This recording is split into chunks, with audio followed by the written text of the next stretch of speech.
నమస్కారం, STV news కి స్వాగతం. నా పేరు ఉషా. ఇక బులెటిన్ వివరాలకు వెళ్తే, దేవస్థానాల పవిత్రత, సాంప్రదాయాలు, అదేవిధంగా అక్కడ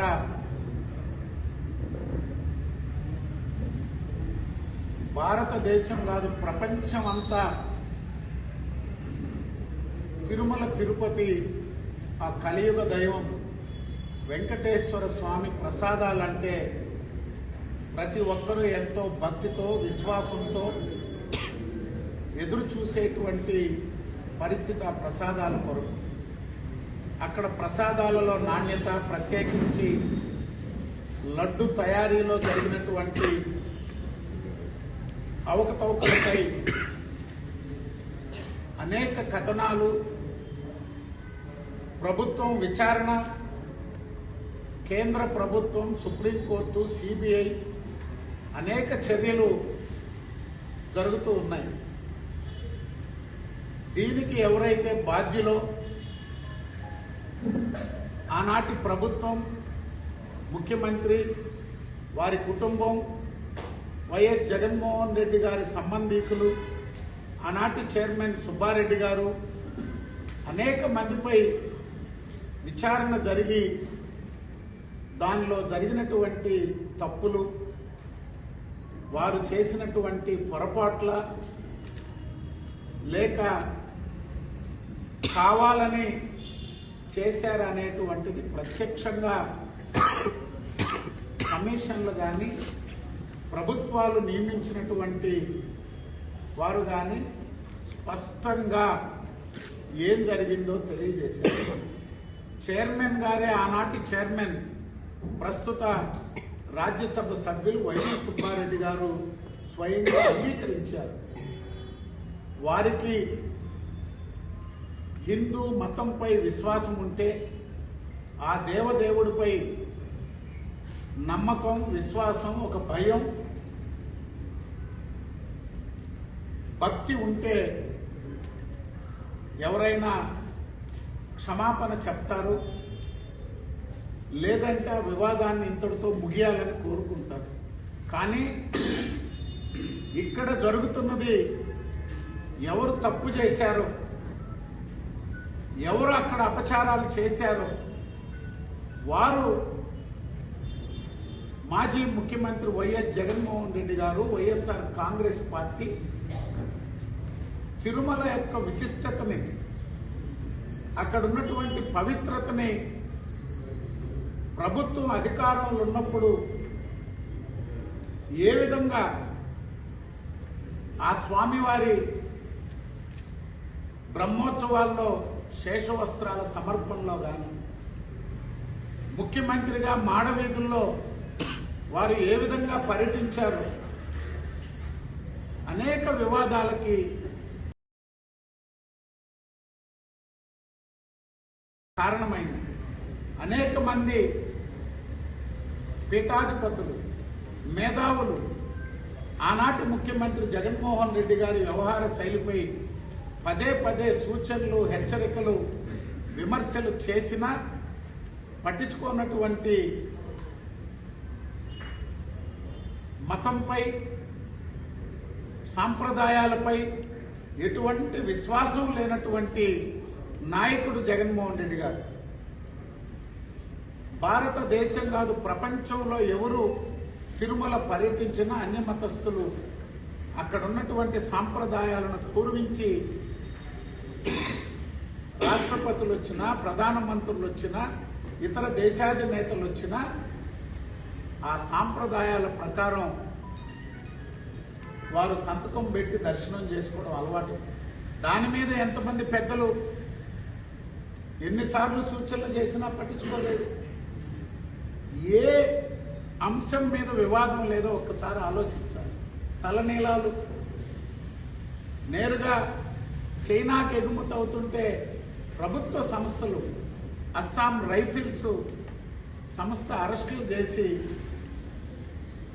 వాస్తవం కాదా? అన్యమత ప్రచారం వాస్తవం కాదా? తిరుమల తిరుపతి దేవస్థాన టికెట్లపై అన్యమత గుర్తులు ప్రింట్ చేసిన మాట వాస్తవం కాదా? లేక వెబ్సైట్లో జరిగినటువంటి మాట వాస్తవం కాదా?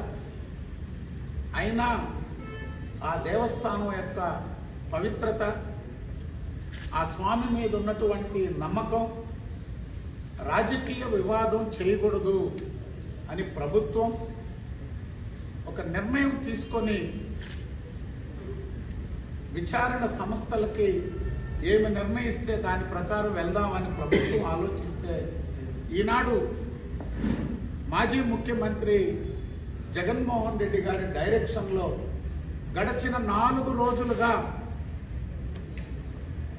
శాసన మండలిలో సంబంధం లేనటువంటి అంశాలు, ఎవరైతే తిరుమల లడ్డుని కల్తీ అవినీతితో ఇప్పటికే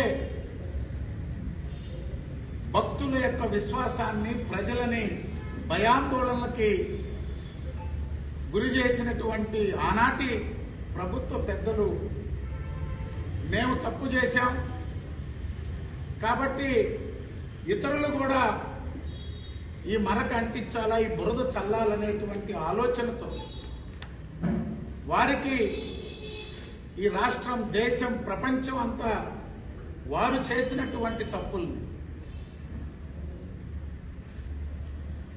ప్రశ్నిస్తున్నటువంటి సందర్భంగా శాసన మండలిలో సంబంధం లేని హెరిటేజ్ సంస్థ గురించి పదే పదే ప్రస్తావించడం, ఇందాపూర్ డైరీ గురించి ప్రస్తావించడం, చివరికి నిన్నటి రోజున వెంకటేశ్వర స్వామి చిత్రపటాలు ప్లెకార్డులు లాగా పట్టుకొని సభలోకి వచ్చి చరిత్రలో మొట్టమొదటిసారి ఈ విధంగా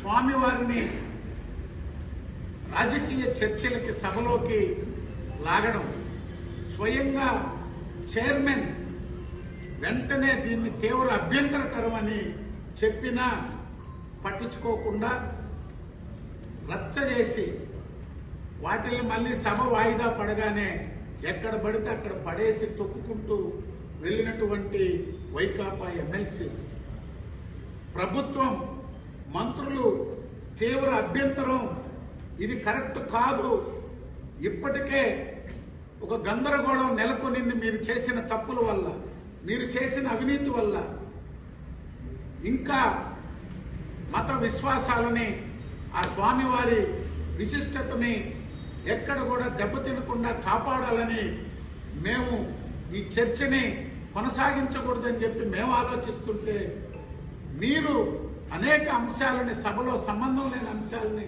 తెస్తున్నారని చెప్పినా వినకుండా చాలా స్పష్టంగా చెప్తున్నాం. హెరిటేజ్ సంస్థ ప్రస్తావన వచ్చింది కాబట్టి హెరిటేజ్ సంస్థ పాలసీ ఏ ప్రభుత్వంతో గాని, ఏ ప్రభుత్వ సంస్థలతో గాని, ఏ దేవాలయాలకు కానీ ఎటువంటి వ్యాపార కార్యకలాపాలు చేయకూడదు అనేటువంటిది ఆ కంపెనీ పాలసీ.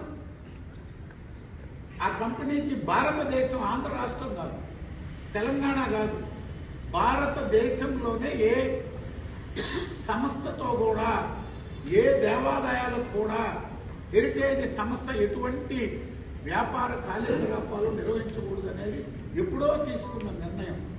అయినా బురద చల్లడమే కార్యక్రమం, పక్కదారి పట్టించడమే కార్యక్రమం.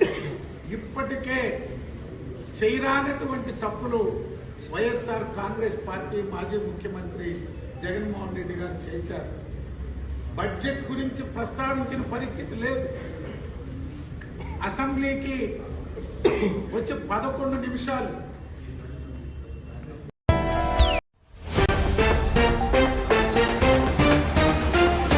ఇది వాటి బులెటిన్. మరొక బులెటిన్లో మళ్ళీ కలుద్దాం. అంతవరకు సెలవు, నమస్కారం. మేము చేసే వీడియోస్ మీకు నచ్చినట్లయితే లైక్ చేయండి. అలాగే మరిన్ని ఇంట్రెస్టింగ్ అప్డేట్స్ కోసం మా ఎస్టీవీ తెలుగు ఛానల్ ని సబ్స్క్రైబ్ చేసుకోండి. February 7th, 2026. A historic moment unfolds in Amravati, India's first quantum valley, taking a bold step towards transforming Amravati into one of the world's top 5 global quantum hubs. The foundation-laying ceremony of Amravati Quantum Valley, spanning over 9 million square feet and envisioned to generate nearly 88,000 employment opportunities, this iconic and future-ready campus represents a defining leap into the next era of innovation. Featuring the IBM Quantum System 2, the most advanced quantum supercomputer, the world's first quantum biofoundry, an open Q-chip and testbed and incubation center for startups, India's first quantum reference facility, and the headquarters for advanced quantum safe solutions. And more: hardware, software, algorithms, research, all the resources required for deep tech innovation, brought together on a single powerful platform. Amravati Quantum Valley, India's quantum future, begins here.